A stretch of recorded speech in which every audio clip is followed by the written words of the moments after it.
Good morning friends. YouTube चॅनलमध्ये तुमचं स्वागत आहे. इयत्ता 11वीच्या याच्यामध्ये आपण तिसरा चॅप्टर मोशन इन अ प्लेनमध्ये पार्ट 3 पाहणार आहोत. 11th सायन्स फिजिक्समध्ये यामध्ये दोन प्रकारचे ग्राफिकल रिप्रेझेंटेशन आपल्याला पाहायला मिळतात. त्यापैकी हा जो आहे पोझिशन टाईम ग्राफ. ज्या ग्राफमध्ये आपण एक्स आणि वाय ॲक्सिसमध्ये आपण डिस्टन्स घेतो आणि एक्स ॲक्सिसवर आपण टाईम कन्सिडर करतो. तो जो काही ग्राफ रिप्रेझेंट केलेला आहे त्या रिप्रेझेंट केलेल्या ग्राफला आपण पोझिशन टाईम ग्राफ असं म्हणतो. म्हणजेच a graph showing the distance of object from the origin along Y axis against the time along y-axis is called position time graph.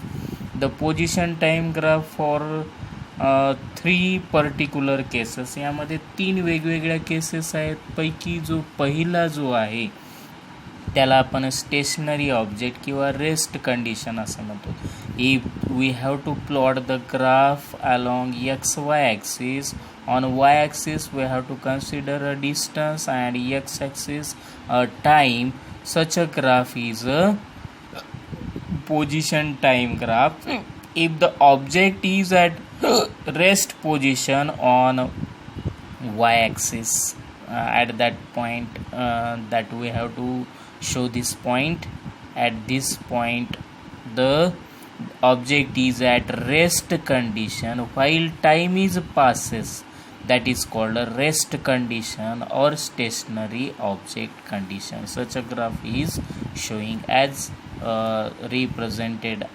This diagram is a position time graph or object is at a rest or stationary condition असं पण म्हणतो. तर दुसरा जो काही आपण त्यामध्ये काय केलेलं केसेस, सेकंड केसमध्ये जो काय पाहतो motion with uniform velocity. In that case the position time graph at Y axis distance and on X axis we have consider the time. In that case the distance vary with equal interval of time, so that we have to show this straight line on the various distances taken in the object at various time. If we plot on this graph on xy axis, so the given data is plotted along this, and suppose we have to getting at the origin to the straight line or straight position of a graph is represented.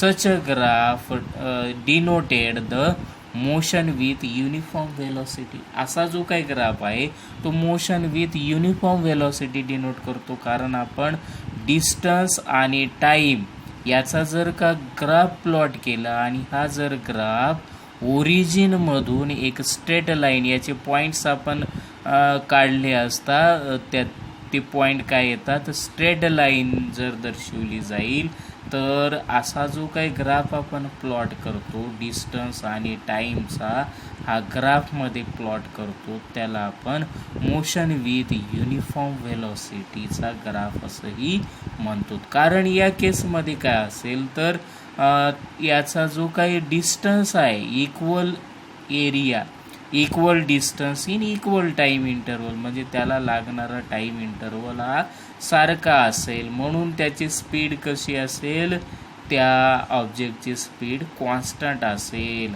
आणि हा slope आपल्याला काढता येतो. ग्राफवरून आपण slope काढतो. Slope equal to distance divided by time. Distance divided by time is nothing but y-axis interval delta y and delta x. Delta y by delta x. Delta y म्हणजे किती आहे हे AB आणि डेल्टा x म्हणजे OB म्हणजेच s by t which is a slope.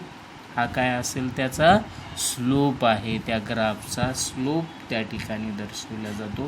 हा जो काय स्लोप येईल हा स्लोप जर कॉन्स्टंट असेल प्रत्येक पॉईंटमध्ये हा स्लोप जर कॉन्स्टंट असेल तर त्याला आपण युनिफॉर्म व्हेलॉसिटी असं म्हणतो. कारण स्ट्रेट लाईन ज्यावेळेस रिप्रेझेंट केलेला असेल एखाद्या ग्राफमध्ये, त्या ग्राफमधल्या त्या ऑब्जेक्टचा जो ग्राफ आपण प्लॉट केलेला असेल तो ग्राफ कसा असेल, मोशन विथ युनिफॉर्म व्हेलॉसिटीचा तो ऑब्जेक्ट असेल. आता तिसरा भाग पाहूया. आता तिसरा जो काही ग्राफ आहे तो युनिफॉर्मली ॲक्सलरेटेड मोशन आहे. या युनिफॉर्मली ॲक्सलरेटेड मोशनमध्ये distance is not equal interval of time.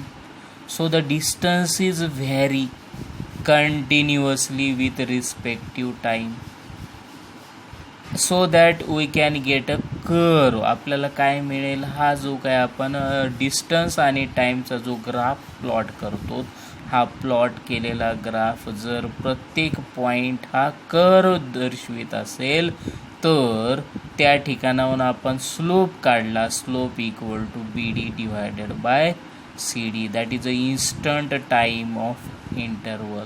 आणि हा इन्स्टंट टाईम ऑफ इंटरवलचा जो काही ग्राफ दर्शवला जातो, हा ग्राफ म्हणजेच itself the object which is a uniformly accelerated motion. आणि हा ऑब्जेक्ट युनिफॉर्मली ॲक्सलरेटेड मोशनचा ग्राफ त्या ठिकाणी दर्शवला जातो की ज्याच्यामध्ये velocity of object goes on increasing so that object travel unequal distance. Acceleration is uniformly but velocity goes on increasing, so velocity is not uniform. आणि या ठिकाणी वेलॉसिटी काय असेल, युनिफॉर्म नसेल. प्रत्येक इन्स्टंट ऑफ टाईममध्ये वेलॉसिटी ही वेगवेगळी आहे. हे स्लोपनं आपल्याला दाखवता येईल. BD डिवायडेड बाय CD या पॉईंटचा वेगळा असेल, या पॉईंटचा वेगळा असेल, या पॉईंटचा वेगळा असेल. प्रत्येक पॉईंटची त्या ठिकाणी काय असेल, व्हेलॉसिटी ही वेगवेगळी असेल, परंतु त्याचा ॲक्सलरेशन हे कसं असेल, युनिफॉर्म ॲक्सलरेशन त्या ठिकाणी असेल. जर या पद्धतीचा कर्व असेल तर त्याला आपण acceleration is increases, uniformly acceleration असेल आणि व्हेलॉसिटी कंटिन्युअसली इनक्रीजिंग असेल. आणि जर याच्या विरुद्ध आपण असा जर ग्राफ काढला तर व्हेलॉसिटी कंटिन्युअसली काय येईल, त्या ठिकाणी डिक्रीजिंग येईल. ते आपण व्हेलॉसिटी टाईम ग्राफमध्ये आपल्याला पाहता येते. आता त्यासाठी आपल्याला वाय ॲक्सिसवर डिस्टन्सच्या ऐवजी आपण व्हेलॉसिटी घेऊया आणि एक्स ॲक्सिसवर टाईम घेऊया. असा जो काही ग्राफ आपण ऑब्जेक्टचा रिप्रेझेंट करतो त्याला आपण व्हेलॉसिटी टाईम ग्राफ असं म्हणतो.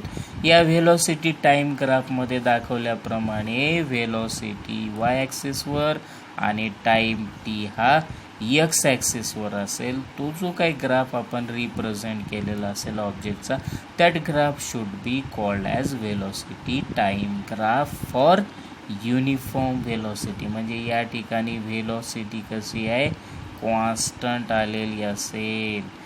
व्हेलॉसिटी आणि व्हेलॉसिटी काय आलेली आहे या ठिकाणी, कॉन्स्टंट. व्हेलॉसिटी कॉन्स्टंट आहे.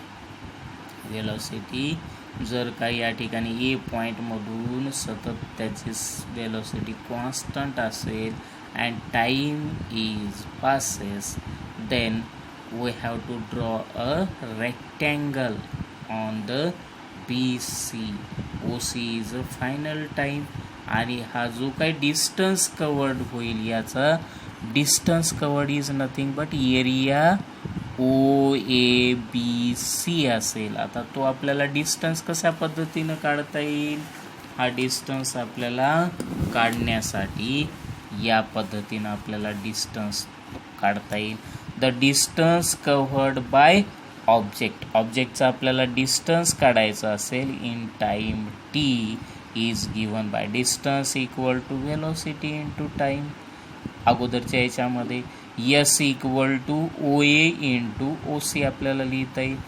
यस बरोबर OA इंटू OC पा या ठिकाणी. distance covered is nothing but the area of OABC. Area of OABC equal to length into breadth. Length is OC, breadth is BC. त्या पद्धतीनं आपण काय केलं, या ठिकाणी रिप्रेझेंट केलं आणि distance covered by the object काढला. S equal to OA into OC. But S equal to OA is V and OC is T. S equal to V into T, or therefore V equal to S by T. म्हणजेच velocity किंवा speed S divided by T is always constant. या ग्राफला आपण काय म्हटलेलं आहे, velocity time graph असं म्हटलेलं आहे. दुसरा जो ग्राफ आहे त्याला आपण युनिफॉर्म ॲक्सलरेटेड मोशन असं म्हटलेलं आहे. या ग्राफमध्ये काय होईल, initial velocity u is constant at O2 A position. म्हणून A पोझिशनपासून हा ऑब्जेक्ट या ठिकाणी त्यानं डिस्टन्स किती केलं, T एवढं डिस्टन्स त्यानं त्या ठिकाणी कव्हर केलं. त्यावेळेस व्हेलॉसिटी u कॉन्स्टंट असेल.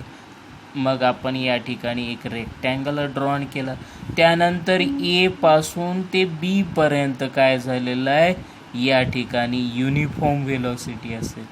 युनिफॉर्म व्हेलॉसिटी म्हणजे या ठिकाणी distance covered by the object with respective time is always constant.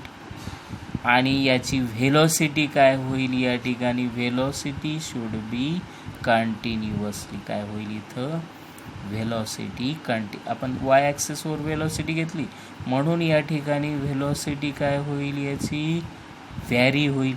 आणि या ठिकाणी O2 A पर्यंत व्हेलॉसिटी काय असेल, distance divided by time he always constant असेल. पहिला पोझिशन टाईम ग्राफनुसार आपल्याला हे इनिशियल व्हेलॉसिटीचा ग्राफ आपण रिप्रेझेंट केल्यावर हे कॉन्स्टंट असेल आणि इथून एवढं कॉन्स्टंट टाईम असेल. म्हणजे या ठिकाणी इक्वल डिस्टन्स इक्वल टाईमवर झालेला कवर असेल त्या ठिकाणी. आणि याची व्हेलॉसिटी A पासून B पर्यंतची व्हेलॉसिटी कंटिन्युअसली इन्क्रीज होत असेल. म्हणजेच त्याचं ॲक्सलरेशन कसं असेल, कॉन्स्टंट ॲक्सलरेशन असेल. A to B पर्यंतचं ॲक्सलरेशन कॉन्स्टंट असेल, परंतु व्हेलॉसिटी काय होईल, इन्क्रीजेस कंटिन्युअसली. हा जो काही स्ट्रेट लाईन रिप्रेझेंट केलेला आहे त्याला इन्क्रीज युनिफॉर्म ॲक्सलरेशनचा ग्राफ असं म्हणतो. याला आपण युनिफॉर्म ॲक्सलरेशनचा ग्राफ म्हणतो. A to B मध्ये व्हेलॉसिटी व्हॅरी होते. व्हेलॉसिटी व्हॅरी होते म्हणजेच इक्वल इंटरवल ऑफ टाईममध्ये व्हेलॉसिटी इज इन्क्रीजिंग व्हेलॉसिटी होत असेल त्या कंडिशनमध्ये याची ॲक्सलरेशन कॉन्स्टंट असेल. इथून इथपर्यंत व्हेलॉसिटी इन्क्रीज झाली, परत या पॉईंटपासून या पॉईंटपर्यंत व्हेलॉसिटी इन्क्रीज झाली, म्हणजे velocity continuously increases. So that here acceleration from A to B is always constant. A to A dash to B dash is always constant. आणि या ठिकाणी आपल्याला काय लिहिता येईल, मग ॲक्सलरेशन बरोबर काय लिहिता येते, change in velocity divided by time. Change in velocity final velocity BC काय, final velocity minus initial velocity equal to V minus U by T. म्हणजेच ॲक्सलरेशन हे कुठेही या ठिकाणी कॉन्स्टंट असेल. मग याच्यावरून या इक्वेशनला आपण रिअरेंज केलं, V मायनस U बरोबर आहे AT. आपण इक्वेशन लिहिलं. या इक्वेशनमध्ये आपल्याला टोटल डिस्टन्स जर काढायचं असेल, total distance travel by object काढायचा असेल तर या ठिकाणी दोन एरिया आपल्याला कन्सिडर करावं लागेल. हा एक रेक्टँगल आणि दुसरा ट्रायंगल. त्यामुळं आपल्याला total distance travel by object is given by area OABC and area OABC is nothing but area of rectangle OADC plus area of rectangle ABD. ABD आपल्याला लिहिता येते. आणि याच्यावरून डिस्टन्स ट्रॅव्हल बाय रेक्टँग्युलरचा आपल्याला फॉर्म्युला काय लिहिता येते, याचा एरिया लांबी गुणिले रुंदी OA इंटू OC आपल्याला लिहिता येईल, plus 1/2 रेक्टँगलचं 1/2 BC 1/2 base into height, base is AD into BD आपल्याला लिहिता येते. मग याच्यामध्ये किंमत टाका. OA किती आहे U आणि OC किती आहे T, UT plus 1/2 AD equal to T and BD equal to V minus U. परंतु V मायनस U म्हणजे काय लिहिता येते आपल्याला, AT लिहिता येते. या ठिकाणी लिहून टाकलं आपण AT. आणि यावरून आपल्याला S equal to UT plus 1/2 Aला A T into T square. हे झालं distance cover by the object in a uniform accelerated motion in a graphically. म्हणजे हा 3 मार्काचा प्रश्न तुम्हाला या ठिकाणी पडला जाऊ शकतो की describe the distance covered bye the object of second kinematical equation by using uniformly accelerated motion in a graphically represented. जर ग्राफिकली तुम्हाला त्या ठिकाणी हे इक्वेशन सेकंड कायनेमॅटिकल इक्वेशन डिराईव्ह करायचं असेल तर तुम्हाला या पद्धतीनं काय करावं लागेल, कन्सिडर करावं लागेल motion. Consider the motion of object. S is a distance traveled by the object. U is the initial velocity. V is the final velocity of the object. By using the velocity time graph in a second case uniformly accelerated motion. So this graph shows the uniformly accelerated motion. In that case we have to consider the total distance traveled by the object. या पद्धतीनं तुम्हाला काय करता येईल, या ठिकाणी दुसरा uniformly accelerated मोशनचा ग्राफ आपल्याला त्या ठिकाणी काय करता येतो, रिप्रेझेंट करता.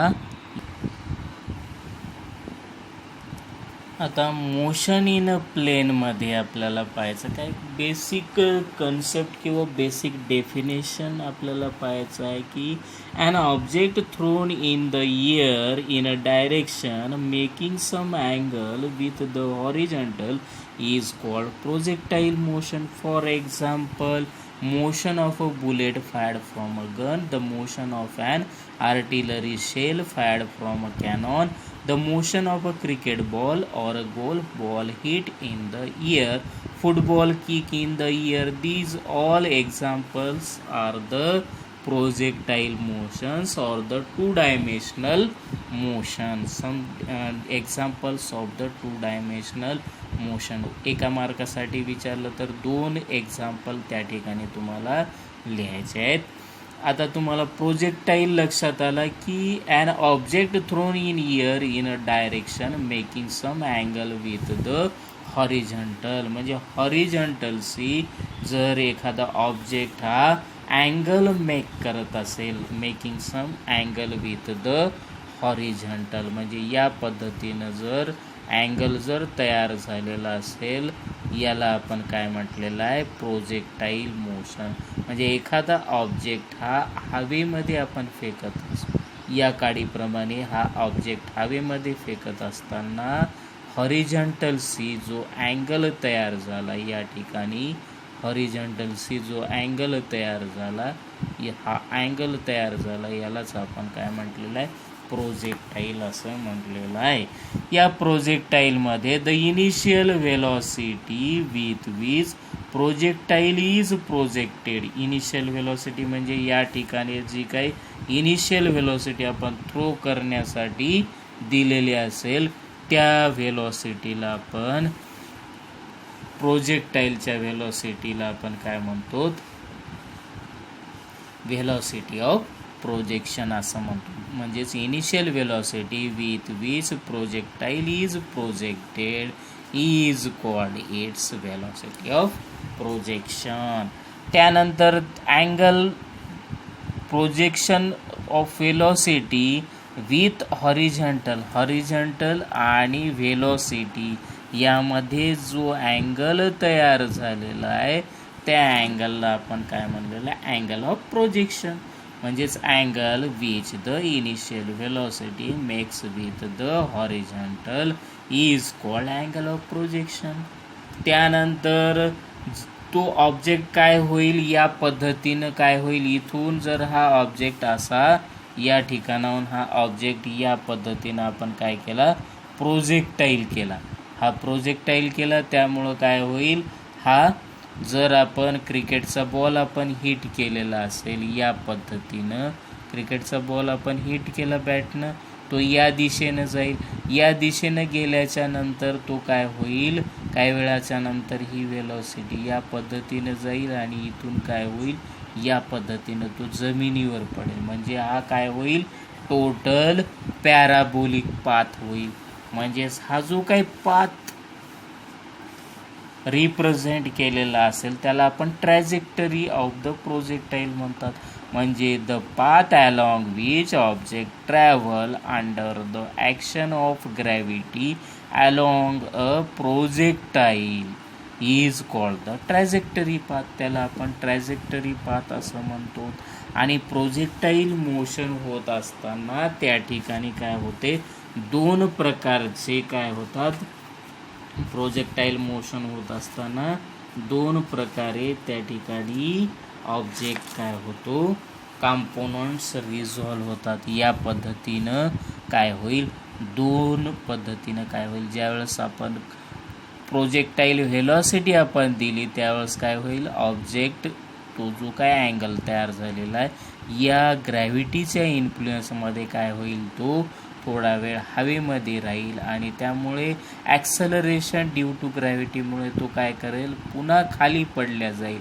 तो ग्राउंडवर ज्यावेळेस खाली पडेल त्यावेळेस जो काही पाथ त्यानं ट्रॅजेक्टरी, याला आपण ट्रॅजेक्टरी पाथ असं म्हणतो. म्हणजे या पाथमध्ये तो जो काही प्रोजेक्टाईल झालेला असेल त्याला आपण ट्रॅजेक्टरी पाथ असं म्हणतो. त्या ऑब्जेक्टला त्याचा ट्रॅजेक्टरी पाथ म्हणतो. आणि या ठिकाणी दोन कंपोनंट रिझॉल्व होतात, एक वाय ॲक्सिसवर आणि दुसरा एक्स ॲक्सिसवर. असे दोन त्या ठिकाणी कंपोनंट काय होतात, रिझॉल्व होतात. Motion in the horizontal direction with constant velocity दर्शविले जाईल. तर त्या ठिकाणी motion in horizontal direction with constant velocity आणि दुसरा जो आहे motion in the vertical direction with constant acceleration. त्या ठिकाणी कॉन्स्टंट व्हेलॉसिटी आणि कॉन्स्टंट ॲक्सलरेशन या ठिकाणी दाखवल्या जातं.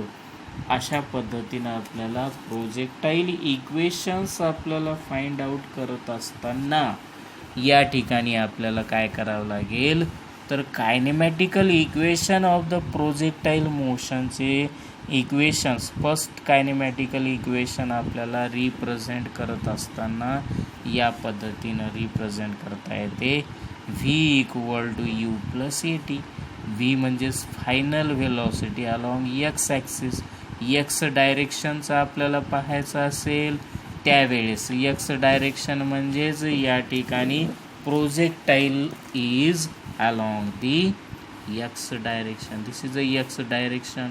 या एक्स डायरेक्शनमधला कंपोनंट आणि वाय डायरेक्शनमधला कंपोनंट. तो एक्स डायरेक्शनचा कंपोनंट्स आपल्याला या पद्धतीनं काय करता येतो, रिप्रेझेंट करता येतो. V X equal to V X zero initial velocity plus A X T U plus A T या स्वरूपामध्ये आलं. दुसरं कायनेमॅटिकल इक्वेशन्स आपल्याला त्याच पद्धतीनं लिहिता येते. S equal to U T plus half A T square. म्हणजे या ठिकाणी एक्स काय घेतला, एक्स ॲक्सिसचा कोऑर्डिनेट घेतला म्हणजे डिस्टन्स घेतलं x इक्वल टू Vx0t यूची किंमत Vx0t प्लस 1/2 AXT². म्हणजे आपल्याला सेकंड कायनेमॅटिकल इक्वेशन या पद्धतीनं आपल्याला रिप्रेझेंट करता येईल. तसंच थर्ड कायनेमॅटिकल इक्वेशन अलॉंग एक्स ॲक्सिसमध्ये लिहिता येते V² equal to U² plus 2AS मध्ये Vx² equal to Vx0² initial velocity plus 2AX acceleration and x is a distance along the x axis. म्हणजे या पद्धतीनं कायनेमॅटिकल इक्वेशन एक्स ॲक्सिसचे रिप्रेझेंट करता येतात. त्याचप्रमाणे आपल्याला वाय ॲक्सिसचे सुद्धा काय करता येतात, कायनेमॅटिकल इक्वेशन्स रिप्रेझेंट करता येतात. Vy equal to Vx0 plus AXT. त्यानंतर y equal to Vy0t plus 1/2 AYT². त्यानंतर Vy² equal to Vy0² plus 2AY into Y. या पद्धतीनं आपल्याला काय करता येतात, रिप्रेझेंट करता येतात. हे इक्वेशन्स या पद्धतीनं आपल्याला रिप्रेझेंट करता येतात. Vxy आणि Vy0 हे अलॉंग वाय ॲक्सिसचे आपल्याला रिप्रेझेंट करता येतात या पद्धतीनं.